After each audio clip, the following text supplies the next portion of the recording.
સુરતના ઉધના વિસ્તારમાં ભાજપના યુવા નેતાની ધમકી હત્યાના ચકચારી કેસમાં પોલીસને મોટી સફળતા મળી છે. ઉધના રોડ નંબર 6 પાસે યુવકની કરપીણ હત્યા કરી નાસી છૂટેલા 3 રીઢા ગુનેગારોને પોલીસે છેક મહારાષ્ટ્રથી ઝડપી પાડ્યા છે. ભૂતકાળની અદાવત રાખીને આચરેલા આ લોહિયાળ ખેલના અન્ય 2 મુખ્ય આરોપીઓ હજુ પણ ફરાર છે, જેમની શોધખોળ ચાલી રહી છે.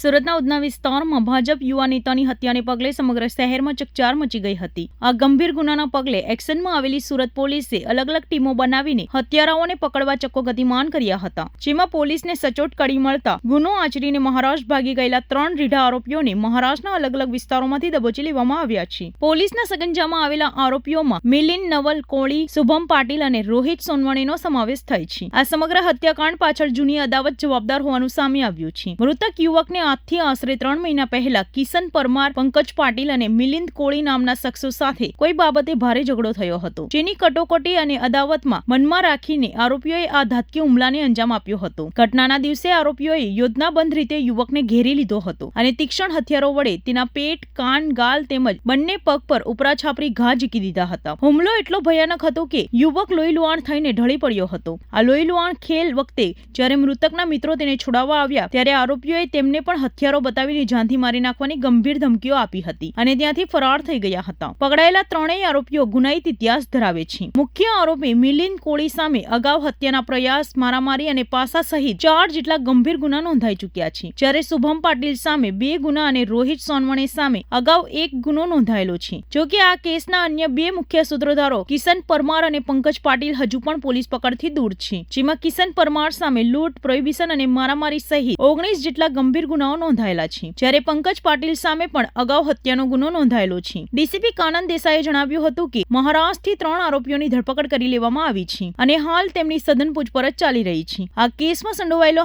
અને હાલ ફરાર એવા કિશન પરમાર અને પંકજ પાટીલને પણ ટૂંક સમયમાં જ ઝડપી પાડીને જેલના સળિયા પાછળ ધકેલી દેવામાં આવશે. તારીખ 18 મેના રોજ ઉધના પોલીસ સ્ટેશનમાં એક ખૂન દાખલ થયેલું હતું. જે ભોગ બનનાર છે જય, એમને જે સામેના આરોપીઓ છે એ મિલિંદ નવલ કોળી, બીજા છે એક કિશન અને ત્રીજા આરોપી છે એ પંકજ પાટીલ છે. એ લોકોએ ભેગા થઈ અને એના ઉપર તીક્ષ્ણ હથિયારથી ઘા કર્યા હતા. હોસ્પિટલમાં ઇમિડિયેટલી એમને ટ્રાન્સફર કર્યા પછી ત્યાં એ મરણ ગયેલ હતા. એ લોકોને અંદર બધા પહેલાથી એક મિત્રો હતા, પરંતુ પૈસાની લેવડ દેવડ અને અગાઉ જે 2025માં એક ગુનો દાખલ થયેલો હતો 325, એમાં ભીમનગરના જે રહીશો છે એમની સાથે એ લોકોને માથાકૂટ થઈ હતી અને ઝઘડા તકરાર થયા હતા, જેમાં સામસામે 325 અને 326 દાખલ થયેલી હતી. એ બાબતે જે આ આરોપી છે કિશન અને પંકજ અને મિલિંદ, એ લોકો પર જે પાસા થયેલી હતી એ બાબતની અદાવત રાખી હતી. પોતાના મિત્ર હોવા છતાં જયે પોતે કેમ અમારા ઉપર પાસા કરાવી અને અમારા ઉપર ફરિયાદ કરાવી એ બાબતની અદાવત રાખી અને આ લોકોને અંદર ઘણા વખતથી કટરાક ચાલતો હતો અને મોકાનો લાભ લઈ અને એ લોકોએ જે મરણ જનાર છે એના ઉપર તીક્ષ્ણ હથિયાર વડે હુમલો કરતા જયનું મરણ ગયેલ હતા અને એ બાબતે ખૂનની ફરિયાદ દાખલ થયેલી છે ઉધના પોલીસ સ્ટેશન વિસ્તારમાં. જે આરોપી છે મિલિંદ નવલ કોળી, જે ડિંડોલીમાં રહે છે અને મૂળ ગામ એનું જલગાંવ છે.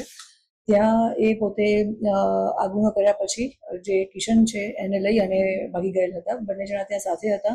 અમારી પાસે હ્યુમન સોર્સિસથી જે ઇન્ફોર્મેશન આવી હતી અને એના આધારે અમે લોકોએ અલગ અલગ રાજ્યોમાં ટીમ રવાના કરી હતી. આશરે અમે 7 ટીમ રવાના કરેલી હતી, જેમાં જે આ જલગાંવની ટીમ હતી એક વખત ત્યાં જઈને પાછી પણ આવેલ હતી. ફરી પાછી અમને હ્યુમન સોર્સિસથી ઇન્ફોર્મેશન મળતા અમે ટીમ રવાના કરી હતી અને અમને આ સફળતા મળી છે, જેમાં મિલિંદ નવલ કોળી છે એને અમે એરેસ્ટ કરેલ છે અને જે મારવામાં મદદગારી કરેલ હતી એવા જે 2 આરોપી છે કે જેનું નામ છે શુભમ જ્ઞાનેશ્વર પાટીલ, જે ડિંડોલી ખાતે રહે છે, અને બીજા છે રોહિત ગૌતમ સોનવણે, એની પણ મદદગારીમાં રોલ છે. એને પણ અમે 2 જણને અટક કર્યા છે અને બંને મૂળ રહે ડિંડોલીના છે. મિલિંદ નવલ કોળીને અમે એરેસ્ટ કર્યો છે અને એના વિરુદ્ધમાં 4 ગુના દાખલ થયેલા છે, જેમાં ડિંડોલીમાં એટેમ્પ્ટ ટુ મર્ડરનો ગુનો દાખલ થયેલો છે અને 135 જીપી એક્ટ 135 કલમ હેઠળ પણ ગુનો દાખલ થયેલો છે અને ઉધનામાં પણ એની પાસા થયેલ છે અને ત્યાં પણ મારામારીના ગુના એના પર દાખલ થયેલા છે. જે શુભમ જ્ઞાનેશ્વર પાટીલ આરોપી છે એના પર બી ડિંડોલીમાં ગુના દાખલ થયેલા છે ધમકીના અને જીપી એક્ટ 135 કલમ હેઠળના. જે રોહિત ગૌતમ સોનવણે છે એના ઉપર પણ ડિંડોલીમાં 323નો ગુનો દાખલ ઓલરેડી થયેલો છે. જે કિશન છે એ કિશન ઉપર પણ પાસાની પણ કાર્યવાહી થયેલ છે. પાસામાંથી છૂટીને આવેલો હતો અને અલગ અલગ 19 જેવા કિશન ઉપર ગુના દાખલ થયેલા છે. કેવી રીતે આ લોકો ફરાર થયા? જ્યારે ઘટના બની અને એ લોકોએ પહેલા એ લોકોને સંપૂર્ણ મારી નાખવાનો એ લોકોનો ઈરાદો હતો ને, જે અમે પ્રાઇમરી ઇન્ટ્રોગેશન કર્યું મિલિંદમાં, તો એ લોકોનો જે ખટરાગ હતો એમાં ધાકધમકી આપી અને થોડું માર મારી અને પોતાની ધાક જમાવવા માટેનું એ લોકોએ કૃત્ય કરેલું હતું. પરંતુ આવેશમાં આવીને જ્યારે આખું વધારે તીક્ષ્ણ હથિયારથી હુમલો થઈ ગયો અને મરણ ગયેલા, એ પછી એ લોકો ત્યાંથી જગ્યા છોડી અને પોતાની પાસેનું જે એક્સેસ 2 વ્હીલર છે એ લઈ અને નીકળી ગયા હતા હાઈવે ઉપર. જ્યારે ત્યાંથી આગળ મોટી ટ્રક અને મોટા વ્હીકલમાં એક્સેસ 2 વ્હીલર નાખી અને છેક પોતાના ગામ જળગાંવ સુધી એ લોકોએ આ રીતે ટ્રાવેલ કરેલું હતું.